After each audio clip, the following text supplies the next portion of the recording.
سلام عشقای من، خوش اومدیم به این ویدیو. من یه کامنتی واسه یکی گذاشتم توی ویدیو.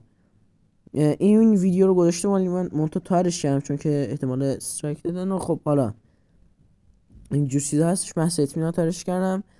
خواستم بگم که من قصد تو این نداشتم داشت. اگه ناراحت شدی ببخش منو. من فقط گفتم که این جمله‌ای که برگشتی گفتی اگه از هموطنت حمایت نمی‌کنی باید خجالت بکشی اشتباهه. چون الان بروز ما خیلی بهتر از فرگ بازی میکنه ولی حمایت نمیشه، پس باید کل جهان خجالت بکشن. این درست نیست، این حرف درست نیستش. الان خب منم شاید این ویدیوهایی داشتم باید یه کمی، مثلا میگم یه کمی انتظار ندارم شاید باید بیشتر حمایت میشدن و شاید که ویدیوهایی هستش باید کمتر حمایت میشد. خب نمیشه باید بگم که تو باید خجالت بکشی که این اتفاق میفته.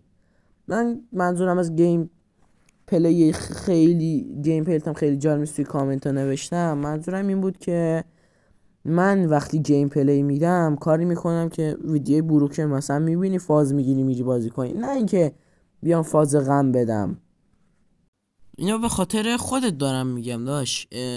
هم خودت هم مخاطبات هم کل ایرانی ها عشق من این، هم مخاطبای خودم رو میگم که تا اینجا راه با من اومدن. امیدوارم منو ببخشی اگه ناراحت شدیم و بیا بحث رو همینجا تمومش کنیم و فعلا